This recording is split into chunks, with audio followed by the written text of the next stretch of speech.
We are live. Hello, Jason. How Welcome, are ladies and you? gentlemen. Well, could be worse, could be better. I am no longer on death's door, so the sickness has left the family, has left this house. We'll thank God for that. I also got thrice blessed by the Archbishop of Australia and New Zealand this past weekend, so I can't dismiss that might have some beneficial effects. We are here with James George Jatras, author of "I Tried to Warn You," a collection of his writings from over the years.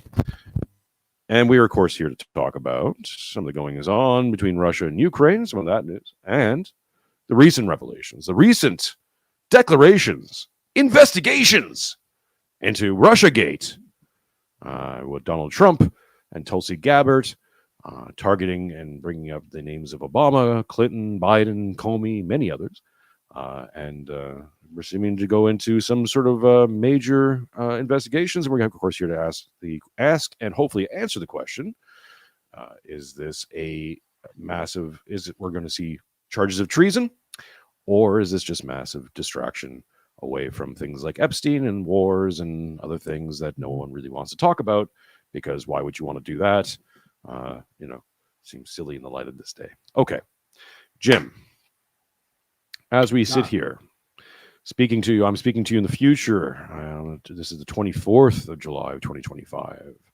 Some developments in the Russia-Ukraine front. The war for Pokrovsk, or the battle for Pokrovsk, seems to be going very, very badly for the Ukrainians. It seems like there's just not enough men to protect this town. The narrative going into this battle was that this is going to be a major defensive battle by the Ukrainians. This is going to be Bakhmut or Mariupol. Mariupol 2.0. And they seem to be putting a lot of men into the defensive structure of Pokrovsk. However, now we're seeing videos and confirmations that the Russian infantry are kind of walking through the city a little bit. They've taken the outskirts pretty handily, and now they're bombarding the area with a lot of drone strikes. There doesn't seem to be any kind of Ukrainian air defense left, and they seem to not be able to move any men into the defense of Pokrovsk. To give people some sort of idea of why Pokrovsk is important. One, it's the site of one of the major iron mines in Ukraine. It's like the iron mine in Ukraine.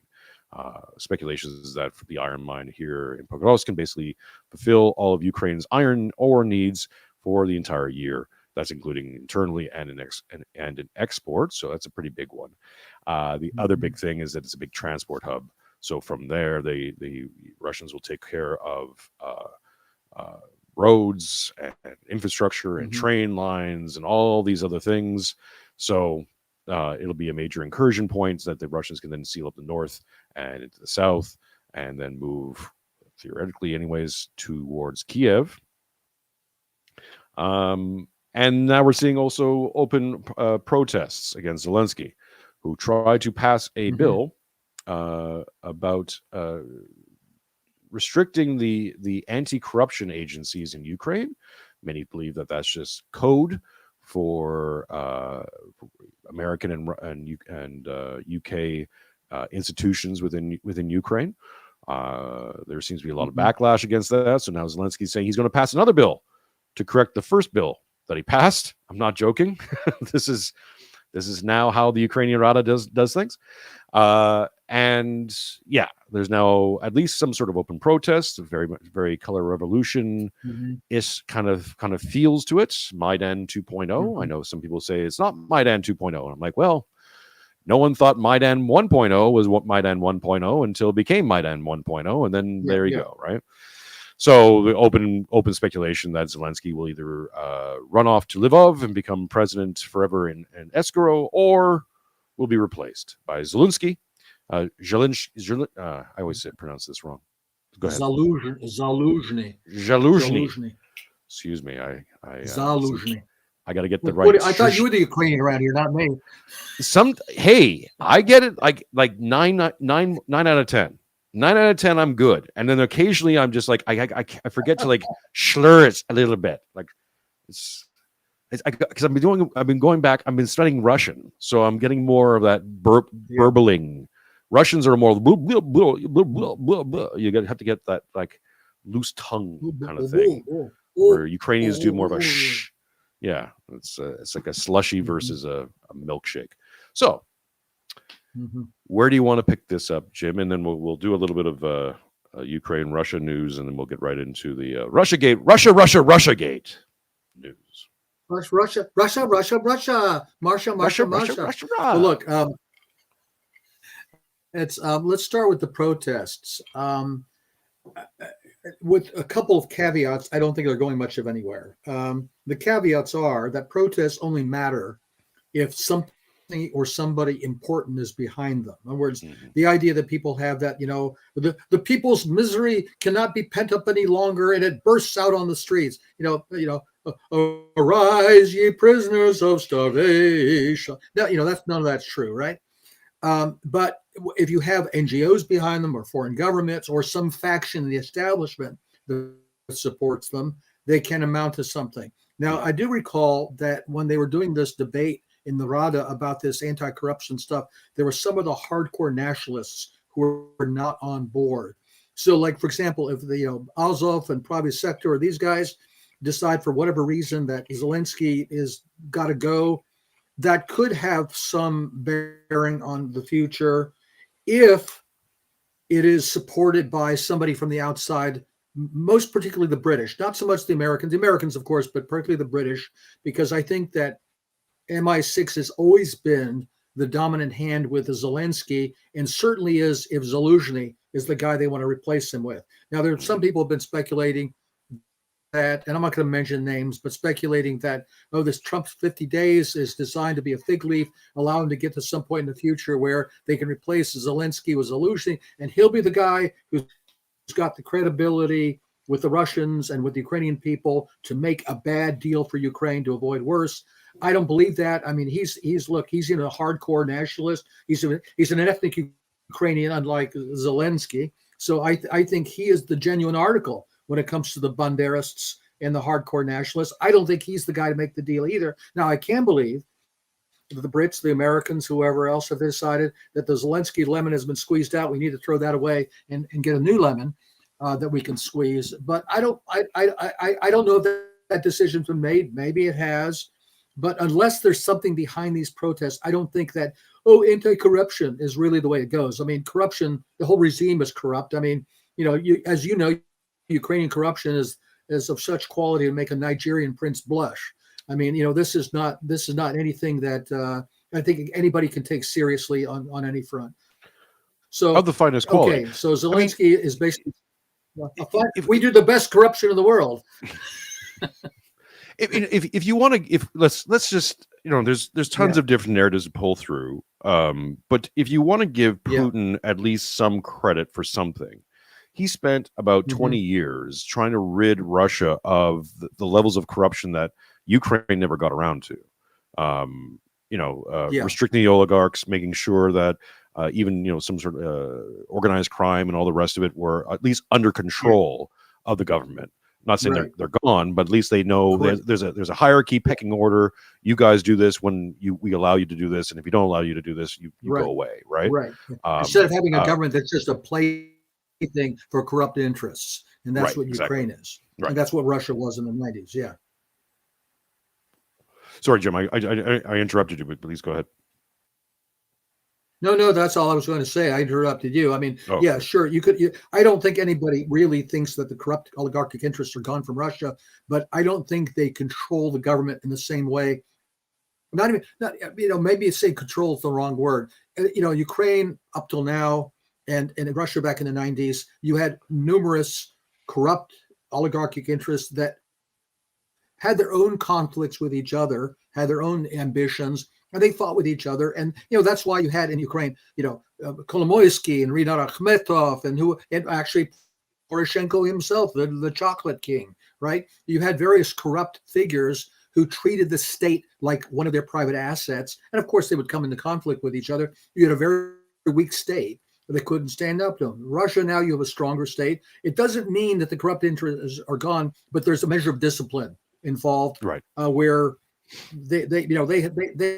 they have to mind their P's and Q's a little bit. They're going to still get their loot, which is, hey, let's face it. I mean, we don't have corrupt oligarchs here in the United States. We Of course not. don't have Bezos or Musk or whoever else that control everything. The guys at Palantir and so forth. We don't have oligarchs. We just have entrepreneurs who have the respectable businessmen, unlike oligarchs. Those damn oligarchs. I remember the Damn oligarchs. I remember when that narrative got presented, and it must have been maybe about 15 years ago. I mean, probably even longer, obviously, but like certainly I became more aware of it in Western media, calling Russia a kleptocracy and, all those oligarchs running Russia. Ha ha, ha. We would never, Jim, we would never do that. We would never allow a situation like that to occur in the West. Of course not. My goodness. It would be against our better morals and judgments, Jim, to allow such a thing to occur. No. You're completely sovereign. We just have honest businessmen engaging in free enterprise. That's all we have. I feel like those narratives, there's always these questions like, why are there so many Canadians present in certain spaces, especially in terms of politics and all the rest of it? And obviously, you have there's a spectrum here, right? There's quite a few Canadians who I used to follow now who I can't stand. Jordan Peterson, Gadsad, many of those guys. But because I think there's something about being just one step removed. Right, where when you hear these narratives in Canada and you go, bullshit, like what? No, bullshit. Like that's not how it works. And I mean, I can look around, I can live my life, and I can see that's not how this is. No, I have a memory longer than a fly. Like, no, that's not how this is. And it's, I think, being one step removed out of certain propaganda. Now, of course, Canada is a victim of its own propaganda, and we've covered that with Matt Arrett, and we'll have him back on to talk more about it. But like, and if you're speaking to Canadians about their own propaganda, that's where you'll get the resistance from. Going back to your book, originally we were going to talk about Solzhenitsyn, but it was rereading your chapter about Solzhenitsyn, which is the first when you open the book with. There's this amazing part of it where people who bring truth to the world, inconvenient truths. Daryl Cooper would be, Martyr Maid would be a great example of a modern version of this. No matter what you feel about him or his politics or etc., he's just basically questioning a narrative that has been so implanted in people's minds that the simple act of questioning it feels treasonous. And the same thing with Solzhenitsyn. Like the liberals hated Solzhenitsyn, not because they should have been hating the Soviets, who were, by every liberal standard, the bad guys. Totalitarian, authoritarian government doing horrible things to people and removing them of agency and individualism, all these wonderful liberal terms. But we realize that really what it's about is power and narrative. We've accepted one narrative. We want that narrative to be true. We won't, and if you challenge it, I've seen this literally happen in my own life with people, and I've stopped talking about it to people in real life because I had this moment where I'm like, I'm not just challenging your ideas of information about Russia, Ukraine, let's say. I'm threatening your entire worldview. Like your world contains this information and this trust in this data set. And by me even going, I don't think this part's true, people will take that as a personal attack. And that's kind of that's kind of where we're at now, where these narratives have so much power over people's lives, because if for them to question any part of it throws their entire worldview, their entire life completely out the window, and they don't know where to turn to. I've lived through that. I know what that feels like, and thankfully I had the Orthodox Church to turn to. If people aren't prepared for it, then there's like, well, where do you go from it? Yeah, on the Solzhenitsyn front, briefly, I want to, one of the lonely notes I keep sounding that a lot of people just don't seem to bite on is the idea that liberals and Western liberals and communists in the socialist bloc were fundamentally at odds with each other, because I insist they shared essentially the same values. They were progressive, they were globalists, they were secular, they were materialists. They had different methodologies, same genus, different species. But the reason that Solzhenitsyn offended them so much is the guy was a patriot and an Orthodox Christian. He did not speak for liberal values or progressive values. And even though he was actually, if you look at the Russian tradition as a whole, he was kind of a relative liberal in the old-fashioned sense, having to do with private property and free enterprise, all that kind of stuff. Like, for example, he was a great admirer of Stolypin and the kind of reforms he tried to make in the Russian Empire. And in fact, in his red wheel cycle, he even looks at the assassination of Stolypin as the thing that really doomed the dynasty and basically made it impossible for Russia to adjust to the forces that were being marshaled against it. Anyway, that's all neither here nor there. As I think I pointed out to you before, I wrote that article originally as a memo, internal memo within the State Department, to explain, in part, Russian conservatism of a national and religious variety to people whose prejudices were entirely on the progressive side. I mean, if you said to people in the State Department back in those days that it would have been better for Russia and better for the world if the whites had won the Civil War rather than the Reds, they were appalled. I mean, literally appalled at such a notion that somehow the Reds and communism wasn't the best possible outcome at the time. And you say, well, wait a minute, this is under Reagan. Weren't they like really ideological anti-communists? Not in the least. Not in the least. So again, I think people misunderstand what happened when communism ended. And people say, well, don't they realize Russia's not communist anymore? Why do they still anti-Russian? They were never anti-communist, and now that it's not communist, then they really hate Russia, because it's the Russia they really hated underneath the communist layer that they thought, well, at least that's progressive, at least it's materialist, at least it shares our basic values. So I think people completely misunderstand this. Anyway, that's what I was trying to explain in that context back. Remember, this is 1985. Actually, it was 1985 when it was published. I think I wrote the memo sometime around 1981, maybe. So it's pretty early in the history of these things. It's honestly, for anyone who hasn't bought the book yet or read the book yet, or if you're the first time listening to this series, that statement that you made, Jim, that the State Department, or let's say the American deep state, the institutions, whatever you want, the American government, right, was not ideologically against communism, but against Russia itself. What has honestly been one of the biggest aha moments in my brain in the last, 20 years. It answers so many questions. Part of my process, analyzing data and doing any kind of whatever, if you want to call it journalism, that I do, is you sift through these things, right? You create a mental map of a situation, and you put things on the board, let's say, and I always have this big kind of question box, things that don't really make sense, right? These are the outliers, weird, right?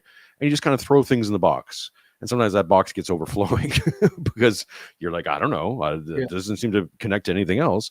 And that one statement that you made, that at least during the Cold War, that the American institutions were not against communism, but were just against Russia itself, cleared that question box of so many things.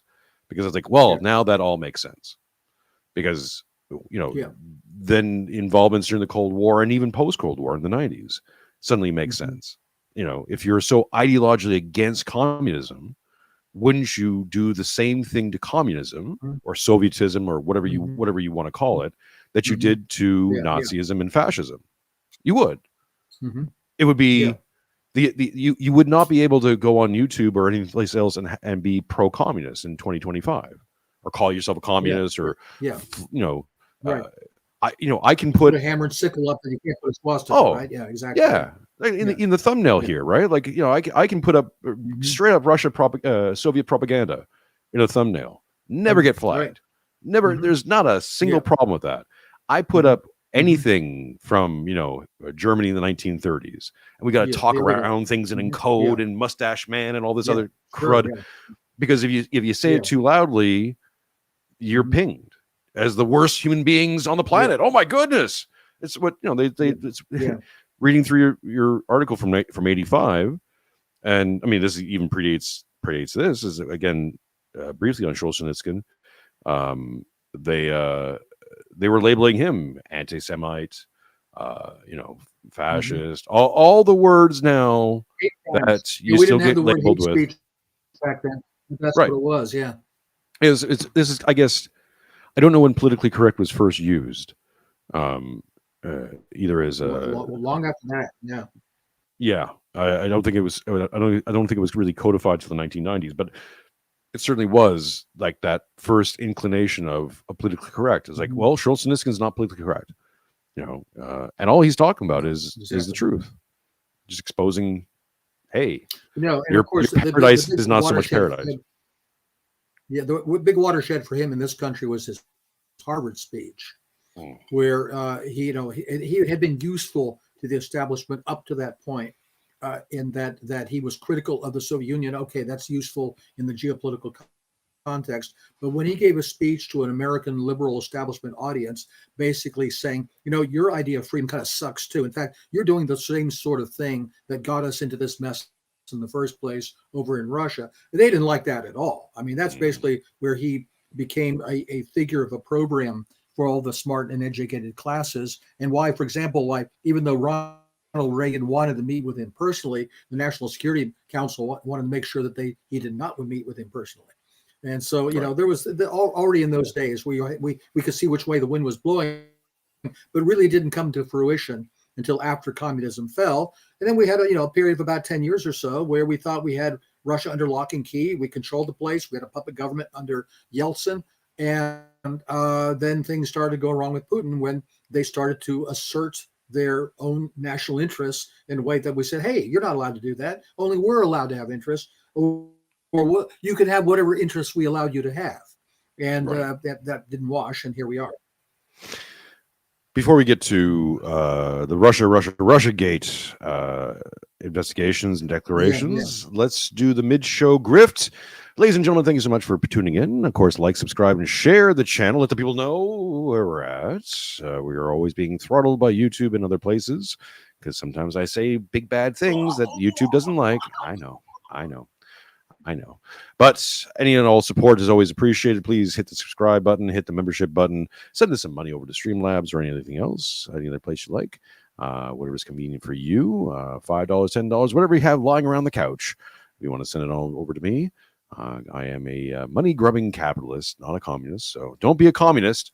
Send me your capitalist dollars over to this Ukrainian. Help support a Ukrainian living in escrow in Australia.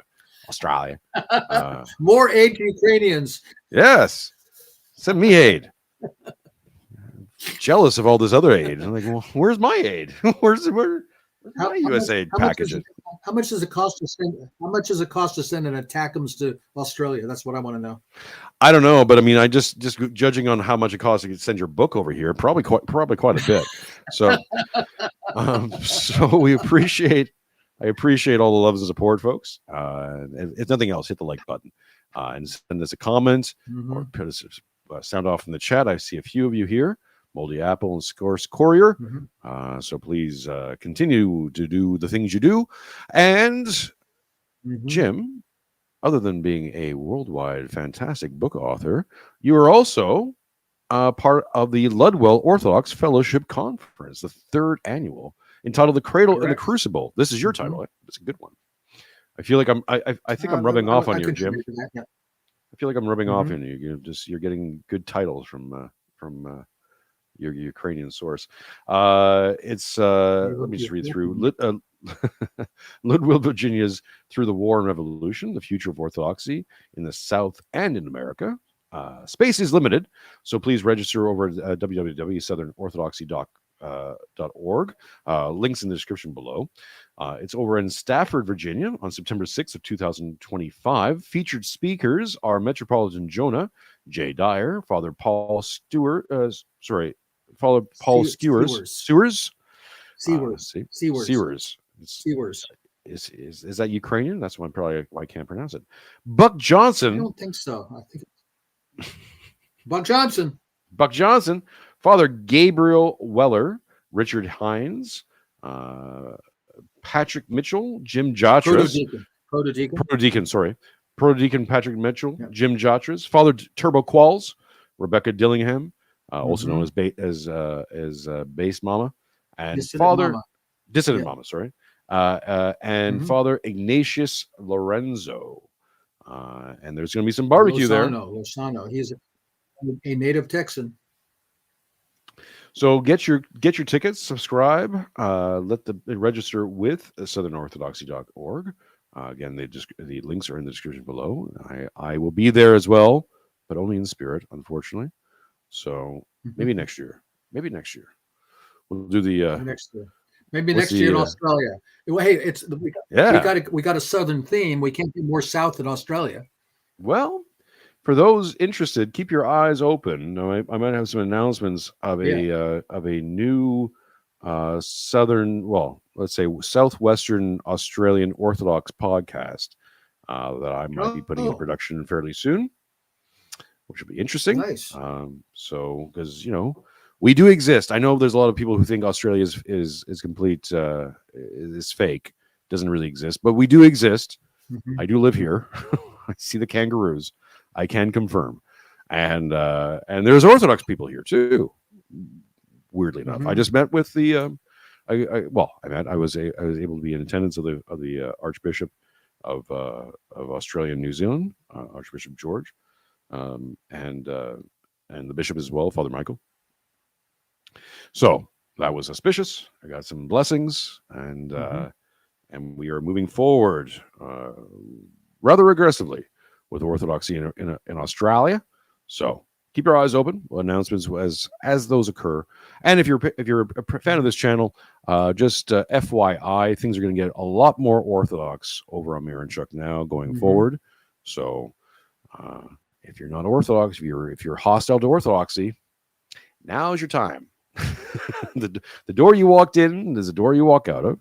Because I don't think you'll lose many of your viewers for that. I don't think so. I will, No. We lose some, we gain some. That's okay. Because from now on, we are a dedicated Orthodox channel, and we will be becoming much more aggressive with Orthodoxy in my own way. As I sign off every show, it is later than you think, so we must hasten to do the work of God. And that is what we're doing. The hastening is with us. Jim, also in your book, I try to warn you, is a chapter. Well, there's multiple chapters, really, because you did a lot of coverage of this, of the RussiaGate situation, going back to 2016.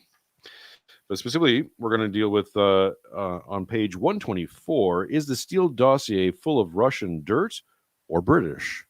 Because one of the interesting things now, as we're diving into this whole declarations from Tulsi Gabbard's DOJ, putting Obama, Clinton, and Biden, along with Comey and many others, names on the line, and calling for open investigations now into the Obama involvement into the RussiaGate hoax. One thing that we're kind of hasn't been revealed as of yet, as of yet this recording, is the British involvement, specifically through the Steele dossier, that led to the initial investigations or, let's say, accusations of Russian collusion with Trump's presidential win. Where do you want to start with that, Jim? Because now we're also getting reports out of. I thought this was funny. Tulsi Gabbard's DOJ is basically revealed that Hillary Clinton had suffered from let's say a mental breakdown after the 2016 election. She was heavily sedated, and now that's all being revealed. So scapegoats are being formed, Jim. And now, so of course, the big question is this treason or is it distraction? Thoughts? Well, let's talk about the politics about it first. Let's remember that back at the time all of this was going on in 2016, 2017, and so forth, the Democrats were saying the Russians tried to steal our election and they're responsible for Trump's election, and Trump was colluding with them. Whereas the Republican response was Trump did not collude with them, even though those dirty Russians tried to subvert our election. The Russians were involved in they were interfering in our election, but Trump did not collude with them. And that, so what they agreed with is they both agreed the Russians are bad. The Russians tried to subvert our elections. They only disagree about whether or not Trump was complicit with them. And of course, that meant that the Russia narrative was being voiced from both sides of the aisle, even in the midst of the whole Russia collusion scandal or like accusation against Trump. The Russians Let's shift over from that to the Russians bought Facebook ads, Jim. And as someone who's bought Facebook and YouTube ads, I can tell you how ineffective those things are. But they bought a bunch of them. Yeah, and remember, they were their ads of the devil arm wrestling with Hillary Clinton. Yeah, stupid stuff like that, right? And hey, wasn't the guy behind that Prigozhin the same guy who was with the Wagner group who got killed in that plane shoot down? Tragic. Not too long after he tried to mark absolute tragic jet engine failure on an airplane. Yeah, but I think it was the same guy. It was the guy, Putin's caterer, right? That's what he was called. Right. And then he somehow had this operation. There was a bunch of computer trolls up in Petersburg or someplace that, frankly, I think they were just having a lot of fun, and it was a clickbait factory more than anything, as far as I can tell. John F. Kennedy to Prigozhin to Obama's chef. Yeah. There's a pipeline here, Jim, that I feel that we need to expose. Now, shifting over to the current, almost spit take. Yeah. Shifting over to the current politics. First off, I commend Tulsi for what she's doing. I think this is something that on its merits deserve to be brought out. Yes, obviously, people like Obama and the other people involved in this should be doing the perp walk. I think Obama would look great in orange. But orange is the new black. I don't think it's going to happen. It is, and anyway, we have an orange president and a black president, so we have a kind of a Halloween theme going here. But anyway, it's the mango. What is it called? The mango Mussolini or the Cheeto Messiah. I thought mango Mussolini was pretty good. Mango Mussolini is very good. Anyway. Anyway, I think a couple observations on the politics. One is on its merits, I think Tulsi's doing the right thing. Secondly, some people are saying this is a distraction from the Epstein thing. Oh, well, you don't like what we did on Epstein? Well, hey, look at the squirrel. Look at that over there. And maybe there's some kind of distraction going on there. But I think, as you floated before, or we went live, maybe there's some kind of trade-off going on where somehow we throw you the Obama RussiaGate red meat in exchange for getting a pass on Epstein. I don't know how that would work exactly. I don't think it will work, to tell the truth. But that's what they have in mind. Just briefly, I'm sorry. Go ahead. Just briefly, I think the red herring, at least on that one, the smoke I'm seeing on that possibility, just as a narrative possibility, is that now it's being announced that they have thousands and thousands of files, right? Like that connect Obama and at least his underlings or something to this, right? Where are those files coming from? Right? It's very water. That's it. No one knows, right? That you would think that if you are engaged in open mass treason, right? And I'm just using the names the words that are being put out there for YouTube. Just this is MSM coverage. If you're Obama, Biden, Clinton, etc., who aren't debutantes, or their people aren't, anyways, they're not new to this game.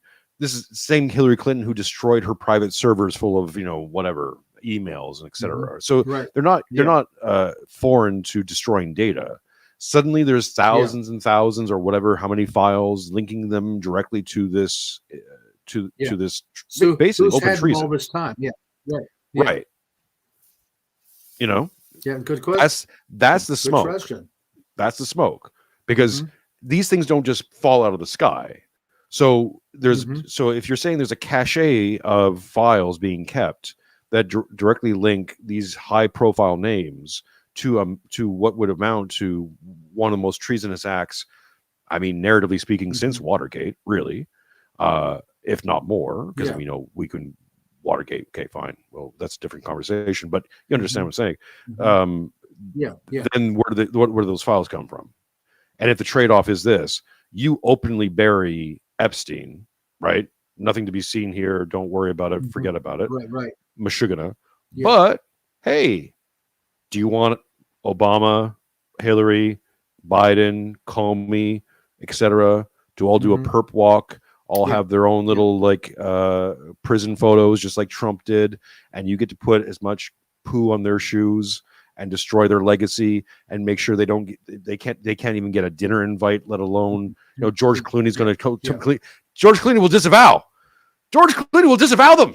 George, Jim, this is No, he won't. No, he won't. well, Well, possibly. first off, if that is the intention, it would be directed, I think, toward the part of the mega base that has drifted away from Trump and gotten angry because of Epstein. In other words, if you want to throw that red meat, that's obviously not going to work with people who hated Trump anyway. It would be for Right. that part of the America First and mega base that had drifted away, saying this is not what I voted for. And Trump can badmouth them and say they were never for me anyway. They're just liberal Democrats. No, there's a huge part of people who were sincerely supportive of Trump, voted for him in 3 elections, and so on and so forth, that really think this stinks because really Right. the Epstein thing stinks, and those people are disaffected. Now, is that possibly going to win them back to say, well, I can't give you Epstein, hey, I'll give you Barack Obama, who after all is the Antichrist, and a foreigner on top of everything. That maybe will entice some of those people back. I don't know. But honestly, Jason, I don't think any of the big boys are going to go, or big girls are going to jail here. I don't even think they'll be prosecuted. Tulsi made some criminal referrals. Let's see if there are any indictments that come out of the FBI. I don't expect to see it, but hey, I could be wrong. Well, you were there for Iran Contra, right? You were actually Yeah. employed in the government at that time. Well, where was I at Iran Contra? Yeah, I was at. I guess I was on Capitol Hill at that time. That we're talking about which years? I know it was during the Reagan years, during the 1980s, but I can't remember the exact years. Harry Was the Ludwig first says first term was it was post Reagan's second term. It started under Reagan's technically. Oh, that's right. Okay, yeah. So I would have been on Capitol Hill at that time, right? Yeah, technically it started under in his second term, obviously, but I think the investigations with into Bush administration. help me out with the name here. I had it and I just lost it. With Colonel North. Colonel North. North. Yeah, North. Sorry. El North. Coronel. What do they El put? Coronel. What are the ingredients in the Scotch? Scotch. Oh, well, there you go. Oh, his name must be Ukrainian. Something to do with it. His name must be Ukrainian as well. Famously, Colonel North cried on in deposition. There was this big giant show trial. Nothing much came out of it. Did Colonel North remind me, Jim? Did Colonel North even see any jail time? I don't think so. Right? He no. And then of course they hauled. Was he even convicted? I guess he was convicted of something, wasn't he? I don't remember now. I'm going to just do a real quick fact check here.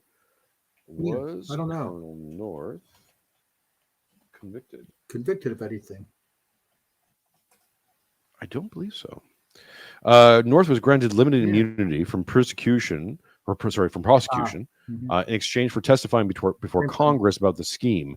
He was initially convicted on a 3-day felony charges, but the convictions were vacated and reversed, and all charges against him dismissed in 1991 on grounds of immunity. So I would assume that we're going to see Iran Contra 2.0 in a limited context. Obviously, the context is different for this, but I wouldn't be surprised if we see Obama, Clinton, whoever, right? If not them directly, maybe their aides or people Mhm. connected to them be granted immunity to Mhm. testify before Congress, and you get this big.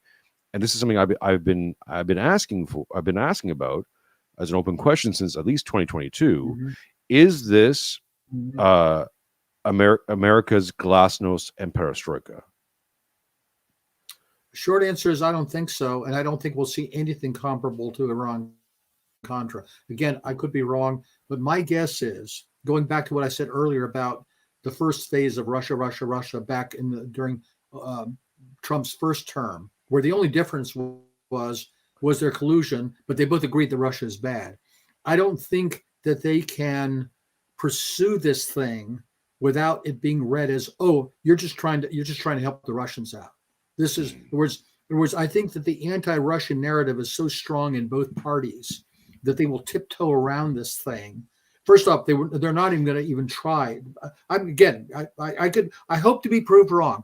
I don't think they're even going to try to go after the big people involved here. What they will probably do is try to finger some of the low-level types for procedural violations, like violating, releasing classified documents without authorization, or perjury, or something like that. They'll try to get them on some kind of procedural grounds, and then they will get fairly light sentences, and that'll be that. In other words, I don't expect to see extended congressional hearings, because I think what will happen is the guys at the Foreign Relations Committee, the Intelligence Committees, the Armed Services Committees, who are dyed in the wool Russophobes, will want to make sure that this story stays under wraps. Well, yeah, there were some things that we did wrong. This Peter Strzok guy and that what's her name, Page. Yeah, they did some wrong things. I think they released some documents and probably lied to the FBI. We'll nail them for that. I think that'll be I think that will be it. Honestly. Well, yeah. The question is this, I guess, is, and we'll tie this back to Russia, Ukraine. Mm-hmm. I won't mention who, but someone put in my ear recently that Putin and Zelensky are working for the same people, or let's say, Mm-hmm. let's put it a bit differently, are working to the same ends. And Yeah. I can't shake that. It's something that I have felt for a while. I think we've talked, not purposely around, but we've talked around it on the show and in the series before, and I think it's really coming home Mm-hmm. to roost. Mm-hmm. That how do we put this? If, and this is again examining narratives from, let's say, Tom Luongo Mm-hmm. to my brother in arms, Matt Erickson, and we've all been deep diving this narrative. Mm-hmm. And the question is this: if the objective is to create this new world order, one way or the other. Mm-hmm. Right. Thank you, Harry. But sort of just pause for the cause. Thank you, Harry Ludwig, for gifting 5 Marinchuk Now memberships. I appreciate you. Mm-hmm. If the objective is to create this new world order in these digital panopticons and these 15-minute cities and an AI future, now we're seeing open calls to investigate maybe it's something you can talk about. I'm sure the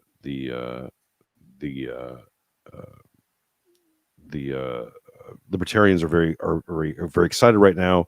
Open calls to audit the Fed and perhaps create a new AI Fed, or a Federal Reserve that responded to these new AI futures. That's coming with this genius bill and the rest of it. I mean, we have all, it's a bill that supposedly is going to avoid Fed coin or central bank digital currency. And of course, like anything else that Congress does, it's going to accomplish the exact opposite. It's designed to try to create essentially a federally controlled digital currency, so they can use that against Bitcoin or whatever else, because they can't control that. They want to make sure that anything is, frankly, from my opinion, it's kind of like a electronic version of FDR's seizure of everybody's gold in the 1930s. Right. They want to make sure that you don't have assets that they can't get their mitts on.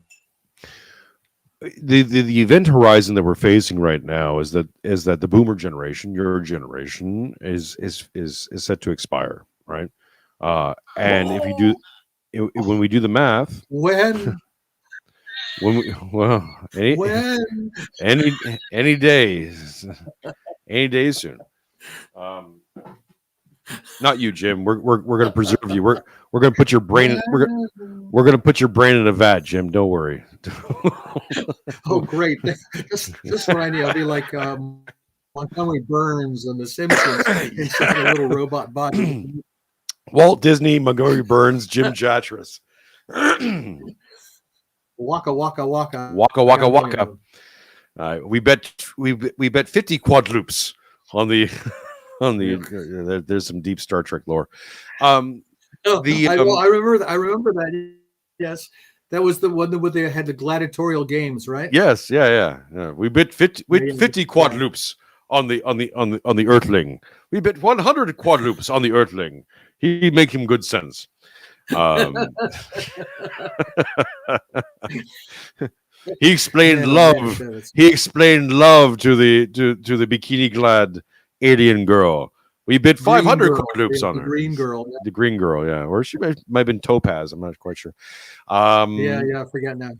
The question is this, obviously, is if the destination is shared, right? If we're all going to the same place, then how we get there, but how we direct each different culture to get there is now a matter of novelty, right? So let's say this. Hyper speculation in Minecraft only. Don't worry about it, please. Continue on with your day. But if the objective in Project Ukraine is to liquidate Ukraine as an area of its indigenous population, of its people who care about Ukraine on one level or the other, and create a new zone, call it Novorossiya for the Russians, call it New Ukraine or whatever you're going to do for the Europeans, or create a new suburb for Poland. Fine. If that's the intended outcome, everything else kind of factors in, because one of the things we've been looking at in this analysis of the Russian-Ukraine war, and we've gone back and forth. Why is Russia not doing these things? Why is Russia only doing these things now? Okay, great. Massive air offenses now, bombing of bridges, targeting officials. They could have been doing this 3 years ago. Why weren't they doing it then? Horse trading, speculations all aside, we're drawn to the same possibility that these people are working for the same outcome. Now, the outcome, the way they're going to get that outcome done might be different. I would position this possibility that Putin is only sore that he was never offered a seat at the table, and this is his way to get that seat at the table by massive human sacrifice. And that calls into question Russia being a legit Orthodox country and the predominance of the church in Russia and all these other things, which as members of ROKOR becomes a tender subject. But I can't unsee the fact that we seem to be moving towards this singularity of sorts, if you want to call it that, of an event, and this new restructuring is just a matter of restructuring. So one of the things that I've been covering on the show now for a bit, Jim, and you know this a little bit, but I've been looking into the economic futures of both Germany and Japan, two of the biggest holders of U.S. treasuries in the world. Japan is going under; their entire economy is being massively restructured as we speak, and no one's talking about it. No, there's no official talking about the Japanese economy, and that economy is now underwater. It's on fire, and we're seeing the adjustments happen in real time. I think we're going to see from the adjustments in Japan, we're going to see massive adjustments in Germany, and that leads us to the UK gilt market yet again. And we're about to see a massive financial restructuring this year. And now the open question is, does that get covered by a black swan event? Does that? I honestly think, looking into the Davos crowd's proclamations, Again, in Minecraft. Okay, guys? Crazy Jason. Crazy Jason. Right. I wouldn't be surprised if you see a massive cyber attack that takes out, let's say, electrical grids in major countries like Britain or US. Entire electrical grids go down, and when they come back and they lock us out of the internet and all these other things, and everything's down, and then when it boots back up, we're into a new world. Everything I see Look, you is know pointing this stuff a towards lot. Yeah, you know this stuff a lot better than I do. I don't know if that kind of coordination. Electronic event would be sort of the electronic version of the collapse of World Trade Center building number 7 with whatever was stored in there. But it's possible. During the first Cold War, remember everybody talked about this idea of what they call convergence. And of course, they talked about that in terms that were almost exclusively materialistic. Well, we're capitalists and they're socialist, and they're becoming more and more capitalist. We're becoming more and more socialist, and eventually the two systems there'll be congruence between the two systems. That didn't work out exactly like that because the one side collapsed and couldn't carry on the fight because they thought, oh, what the hell, we'll just join them. Didn't quite work out because they weren't allowed to join. You mentioned Putin. Does he want a seat at the table? He's got to be smart enough to know that he will never be allowed a seat at the table, whether Russia would be or not. Are we frozen up here? Nope. No, okay. Whether Russia would ever be allowed a seat at the table, I don't think so. But certainly he personally never would be allowed a seat at the table. So he's got to know that. I think the bigger question is this, is that given how, I'm trying to think of the right word here because I keep coming up with synonyms for evil. Given the nature of what the global American empire looks like, it's kind of like a Sauron. If it collapses, which it might, and maybe we're starting to see the approach of the Nasib Talib Thanksgiving Day at some point in the not too distant future, and the indicators of that are coming closer and closer. If the global American empire Sauron collapses, does BRICS just turn out to be Saruman? Just a different flavor of the panopticon than the one that's being prepared for us by the people who are currently in charge. I don't know the answer to that. All I know is that the people who do run it have no intention. I think they think more in terms of a Thucydides trap. They think more in terms of Britain watching the rising power of Germany before World War I. We have to take these guys down one way or the other.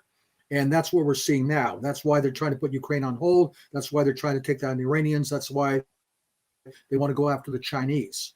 And I don't think that they really care so much about the content of the system, except to say, hey, this is our power structure. We run this, and we have our subject population, and we want to beat those guys over there. Even though maybe they're not that different from us morally, but they're a different club, different camp, different bunch of scoundrels. It's like two gangs fighting. They may share more of the same. I'd like to think that there's more integrity to the other camp, that Russia really is a civilizational state and its government cares about that. The China is a civilizational state and the government cares about that. Maybe they don't care about it so much. I don't really know. I mean, I'm not a mind reader. Or maybe the society is stronger than their government is. I don't know that either. I'd like to think that about America, that as bad as our government has gotten, that there's more staying power and more integrity to the American ethnos that people appreciate. But I don't know the answer to that either. Yeah, it's a difficult one because we all call back to these narratives. It's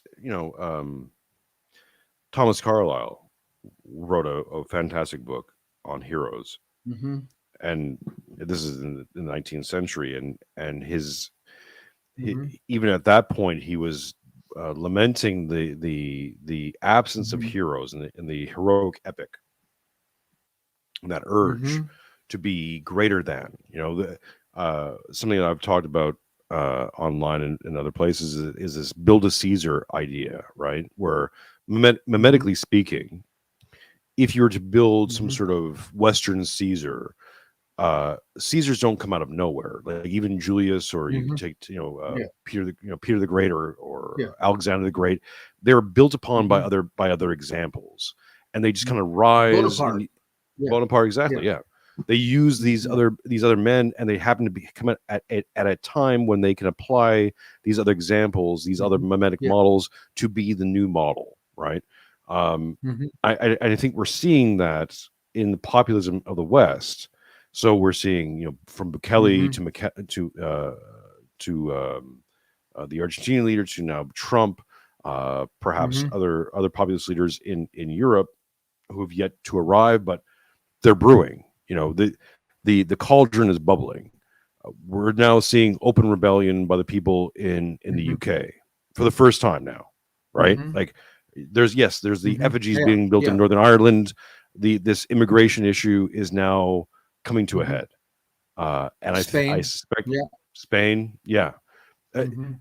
Mhm. you only have to look towards what they're not reporting on to understand what's Mhm. significant. Mhm. If the Mhm. Spanish response to immigration, especially to Muslim immigration in Spain, was part of a plan, they'd be broadcasting it all over the place, and they're Mhm. not. Exactly. Good point.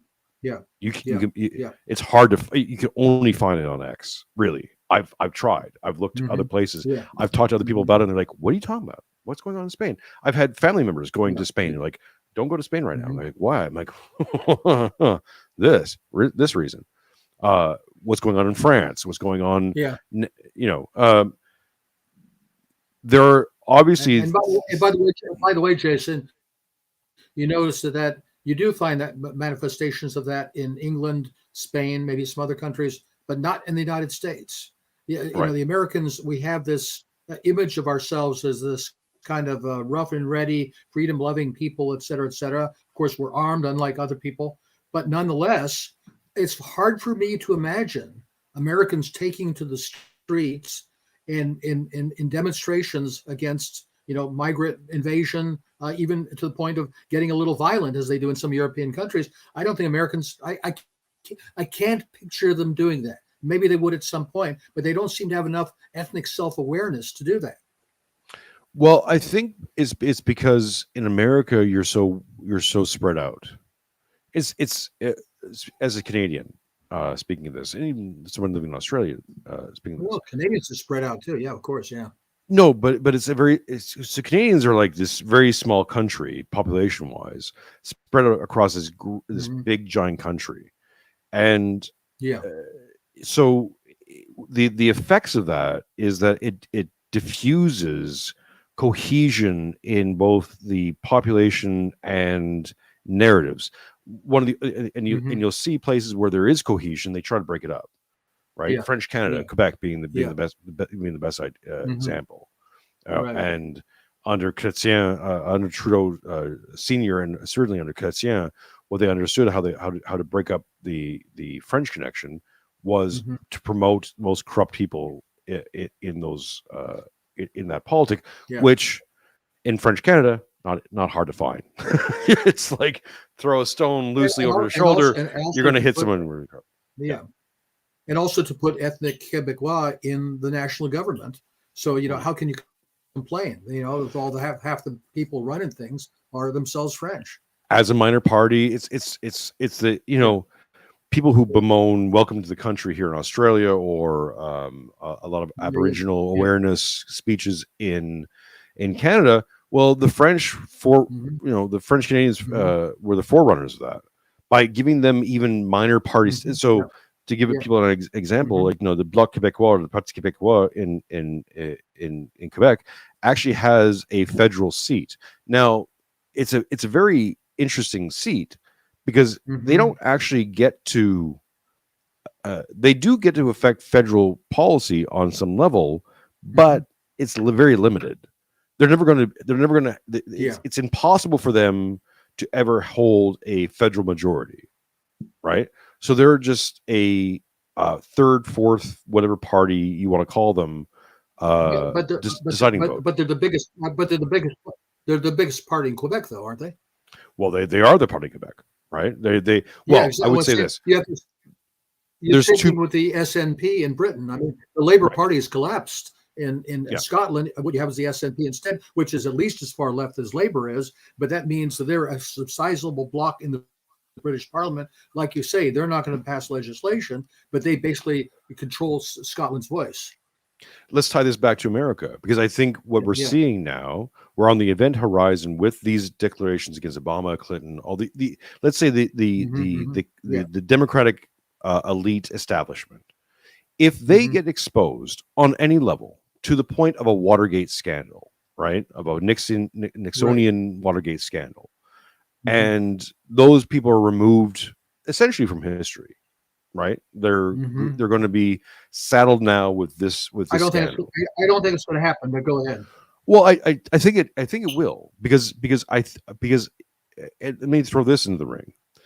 If the objective of the Trump campaign is this, and maybe only this, right, is to remove the Democrats, the Democratic Party as we know it, from the conversation. So you're going to have MAGA, Trump MAGA, you're going to have Elon MAGA, you're going to have maybe we haven't heard any dissent out of Kennedy yet, but maybe you have MAGA, whatever. Let's say you have multiple forms, MAGA, right? Let's say you Mahatma Gandhi. Right.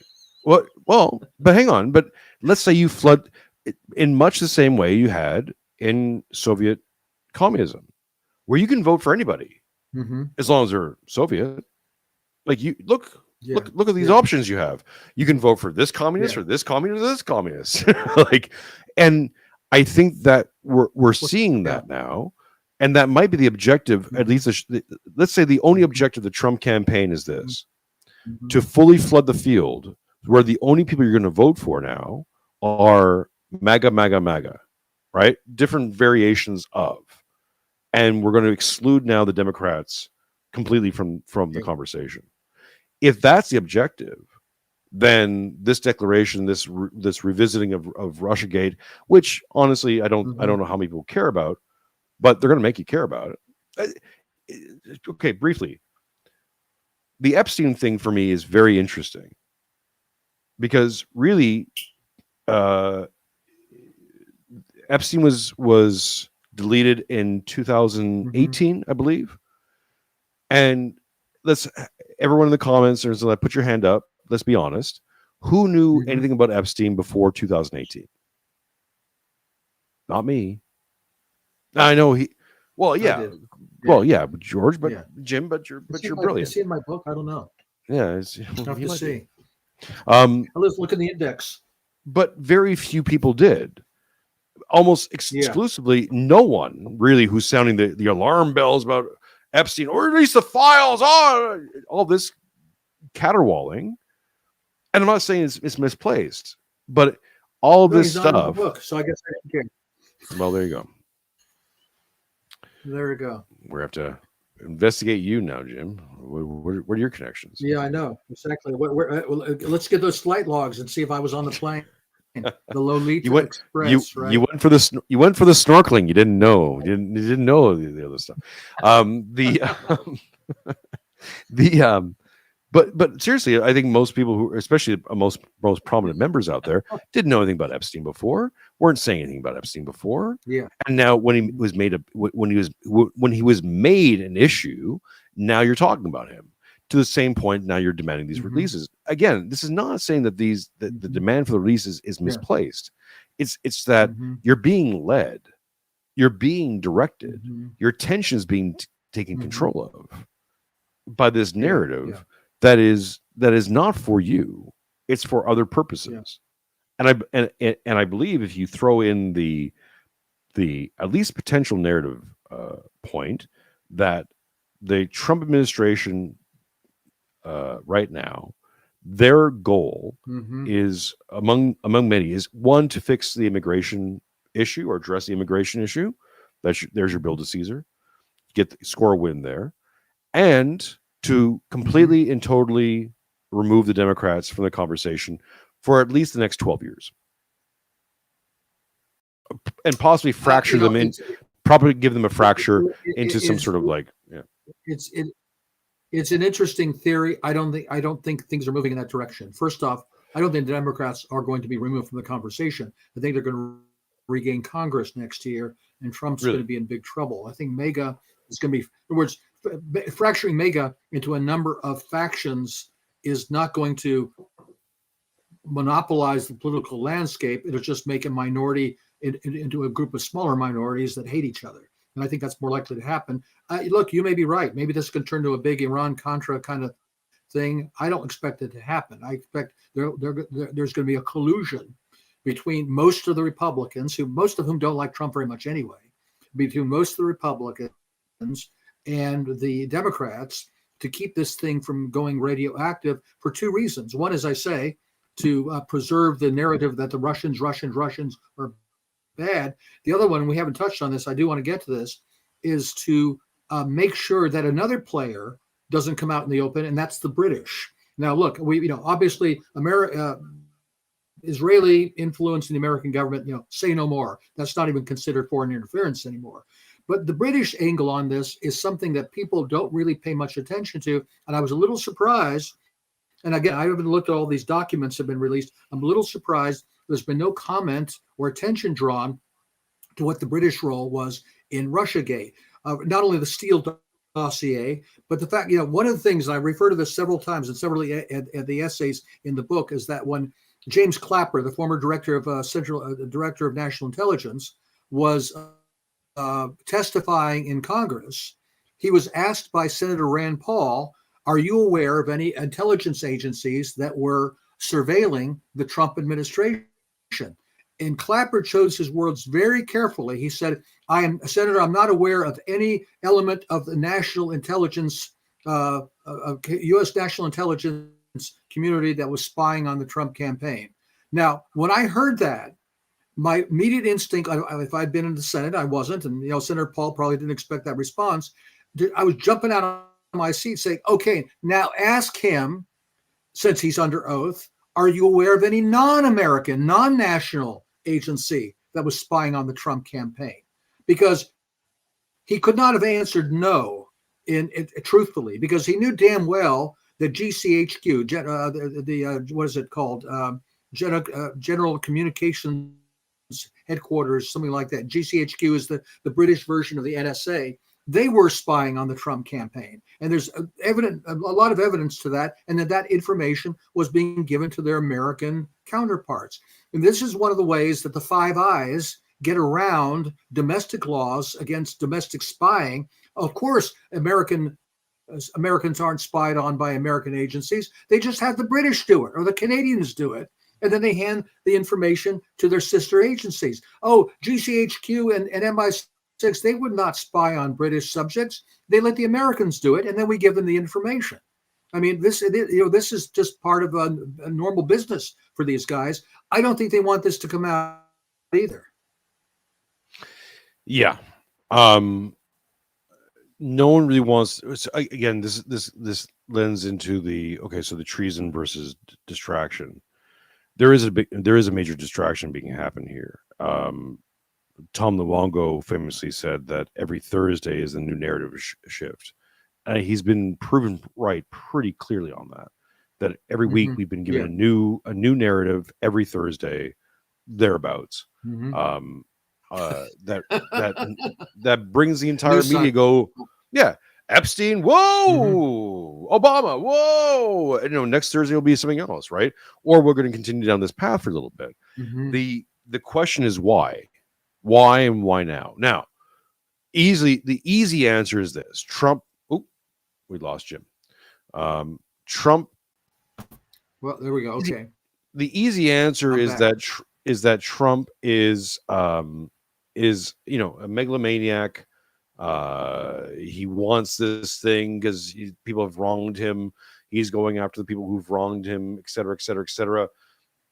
I don't disagree with that entirely. I think that's a very valid thing. Certainly, crooked Hillary and all this other stuff and all the things he said about Obama, Kenyan passport, etc., falls into that. And they embarrassed him, right? They went after him post presidency, which set up a a very bad precedent. And I think you and me and many others have warned them, like, that's a bad way to doing this. If you're going after past presidents like this, you're opening up the possibility of it going after you. But there you go. Yeah. So I don't discount the ego of Trump being a major factor in this. It's always the timing. Why now? Why this? Why now? What else are we not talking about? Well, we're not talking about the losses, the Ukrainian losses on the battlefield with Russia. I'm not talking about that, even though now they're being forced to discuss more arms deals to Ukraine, which honestly, they're trying to change the subject from Epstein to get Epstein off the table. Get Epstein off the table, and in no way, shape, or form talk about the economy. Never, not a single discussion about the economy. Yeah. All we hear about is things are great. Look, these things are great. Even though in the background we're hearing about massive layoffs, like the bankruptcy rate, the corporate bankruptcy rate in America has been a 10x. It hit a 10x under Biden, and it has not slowed down under Trump, and it hasn't caught up to people yet. But we saw the exact same thing happen in Germany. I've detailed this exhaustively on the channel over the last 2 years that the German bankruptcy rates. Germany? The deindustrialization of Germany has been going on for over a decade, but really has hit a fever pitch over the last 2 years, where suddenly it tipped over a point where now you're seeing a complete and total collapse of the German economy. Because now, one, you have bankruptcy rates going through the roof, so you have insurances and all the rest of it. Corporate bankruptcies are going down, are going through the roof. The German auto industry, which was one of the pinnacles of the world, is now being sold en masse to China. Volkswagen might be completely Chinese owned by the end of the year. Chemical plants, everything else gone. And this is why this coalition, this arms coalition that they try to set up to send more aid and more arms to Ukraine, has been now defeated in the EU, because all these countries are pulling out. They don't have the money. There's no money anymore. Well, no, they're gonna buy all of Trump's weapons, right? Right. Which we don't have. Hey, well, they're scrounging. We don't have weapons. Other than that, it's a great deal. Yeah, and no one's talking about it. No one's talking about the massive defeats all across the West about this, and we'll talk. Maybe we'll talk about this in a future episode when things become more and more clear, or we'll get someone else. But Jason, I think that's all the more indication that I think we're starting to circle the drain. I think that if there is, because a lot of people have been predicting, gloom and doom, and everything's going to come apart for some time. On zero hedge is sort of the staple of what, and everybody says, nothing ever changes until it does. And I think we're getting to the point where the vultures are starting to circle. When the thing hasn't died yet, but it's starting to crawl on its hands and knees. The vultures are circling, and something big, some big dislocation is not that far off. I got buried from both sides late last year when I made two pronouncements. One, that Trump is going to be facing a massive global economic crisis. I said it was going to be starting between March and May. We started seeing the effects of the Japanese markets happen in May, right? From zero hedge on to MSM. Right now it's openly being discussed in most financial papers. Go check it. Rice crisis. Go check that episode out. I detailed this back in late May, early June. And this is not me being prideful, like, oh, I'm so smart. It's just that because I'm just doing the basic journalistic investigations into what other people are saying, going, well, this is smoke. There's smoke. Therefore, there must be fire, right? So we can look at that situation, and we can look at the other thing that I took flack for, which is instigating that Trump was being installed, that Trump's recent 2024 victory was Trump being installed, as when the failed assassination attempt happened against him. If they stole 2020, which I think they did, they could have stolen 2024 too, but they didn't. Why? The Carlyle Group, through a Mhm. subsidiary of the Carlyle Group, bought the Dominion election machines months in advance of the election. Mm-hmm. Okay, Mm-hmm. There you go. Donald Trump's talking about the Iron Dome, missile defense systems, SDI, all these other things. Yeah. Carlyle Group, Mhm. Carlyle Group, Carlyle Group, Carlyle Mhm. Group, Carlyle Group. Who has the power, the influence, the money? Just recently, we've seen a declaration from the Trump administration saying they're going to open up 401ks to private equity. Who does that benefit? Mm-hmm. Carlyle Group. Gee, I can't imagine. Who has employed every single ex-president and major political figure from George Bush Sr., George Bush Jr., all the way over to Britain, right? With what are the ties, if any, between the Carlyle Group and Palantir? I would say 1-to-1. We just don't. Here's one thing I found out when you investigate the Carlyle Group. It's a lot like the City of London. Yeah, a lot of information in there. When you go looking for things, it gets really murky. And when you start talking about it, hey, they don't like your channel anymore. Well, see, right? Here's the thing that strikes me about Jason about the being installed is let's suppose you're the people whoever they are, the shadowy figures that actually run everything. You're supposed you see that the whole thing is in danger of collapsing, that it's not sustainable the way it is. You don't want it to just collapse on its own. You want to have a controlled demolition in a way that preserves your essential interests, and you want to have some fall guy who's in charge at the time. You don't want one of your people or somebody that you have a real investment in. You want some sap who's gonna be the fall guy when it all falls apart.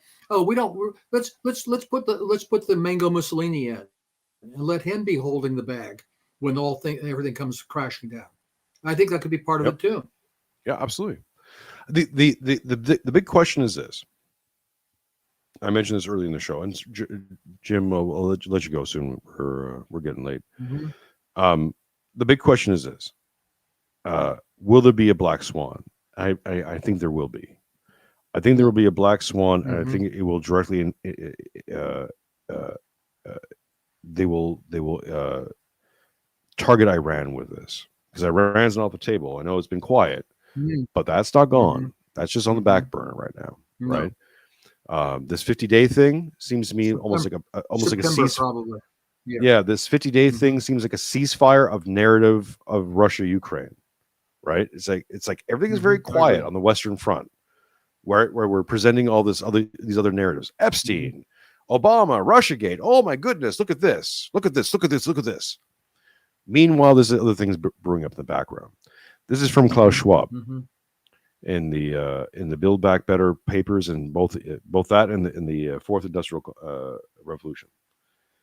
Klaus Schwab, after he said that there will be a natural pandemic, a viral pandemic, also cautioned against the idea of a cyber pandemic, of cyber attacks being initiated specifically against electrical grid infrastructure that would bring down these structures and lead to the necessity for greater controls on the internet.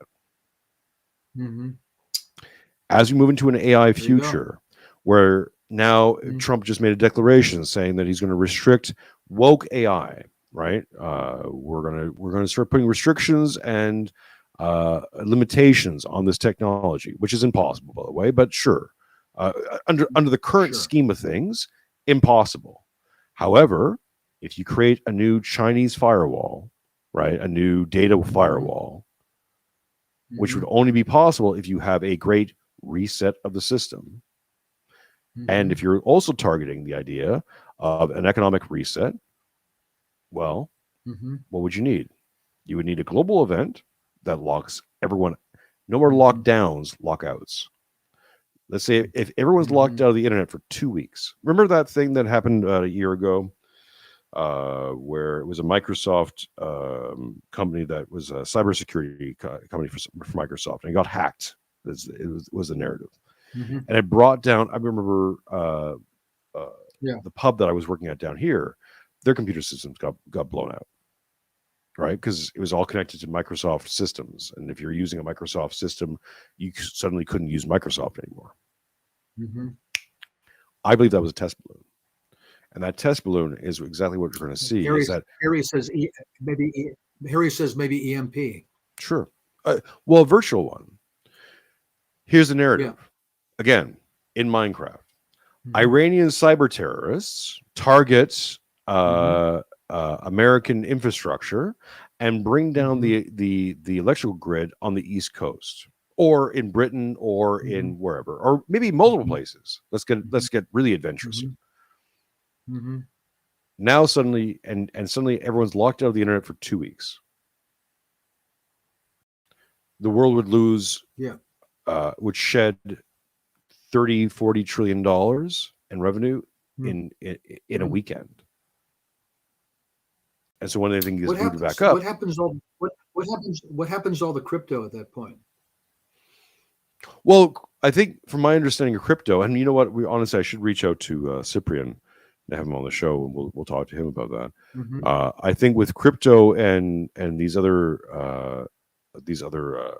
currencies, I will say this: I am no expert on this thing. My understanding of this is very surface. Right. I'm too old for this shit. Right. But I don't think, in some ways, I don't think they're going to be as dramatically affected. However, if you want to get into the bond market and all the rest of it, you wouldn't be able to access it during that period, but it wouldn't disappear. In other words, once everything came back online, you would still be able to access it, and they wouldn't be able to get to it, presumably.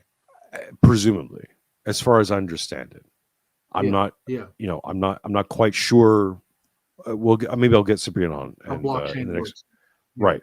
But I think that your value will be preserved on there, and that's why it's being presented as a parallel system. Right. Steve Saylor and MicroPoints and all the rest of it are presenting this as the new fail-safe system. So when you have this moment, everyone's locked online, the entire world economy is just hemorrhage because everything's online.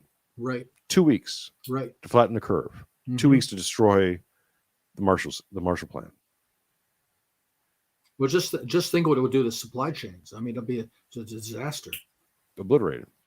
We saw what would happen. We saw what happened under minimized supply chain administration during COVID. Right. Again, these are just trial balloons. They're trying someone out. Yeah, exactly. They're beta testing. Trial runs. Yeah. To the big event. Yeah. And as we understand from Orthodox Christians and understanding from different prophecies, the system of beasts will be established. It will come to a point where you cannot access your money or do any trades without being online. And I think this is the catalyst to make everyone, in every way, shape, or form, online. And from there, we get to chips. And from there, we get to AI. And from there, we get to robots. And from there, ultimately, and I don't think either of us will be around for this long. I mean, we'll see what transhumanism, a creation of a new species. Great. Well, thank God I'm old. Why is it always a boomer response, Jim? Don't be a boomer on this. Don't do this whole well, I won't be around for it. All right, ladies and gentlemen. All right, Harry, you're six. Are you 63 or 6'3"? I don't know. Just catching up on the chat. Or 6'3". Maybe he's a 6'3", 63-year-old. Nathan Broderick says, I just started watching but caught my eye, drew the things that Jason has been pointing at. It's coming to a head, my friends. We will continue providing you more and more content on this. As I always say, go buy. I try to warn you. Available on Amazon, Kindle, and all your favorite booksellers out there. Go get you some more Jim Jatras in your house. And as I'm fond of saying, it's later than you think. So we must hasten to the work of God. Jim, any last thoughts? No, couldn't have said it better. There we are, my friends. We'll be back next week. Hopefully with a special guest. We will. It hasn't been confirmed yet, but we'll get that confirmation. And keep an eye on the channel. We'll be making some changes going forward. Good changes, I hope. And even if we all go offline for a few weeks, we'll be back in whatever form we can. Maybe. Because well, I believe in it. I believe in you folks. You are not alone. I am Jason Marinchuk, and it's later than you think.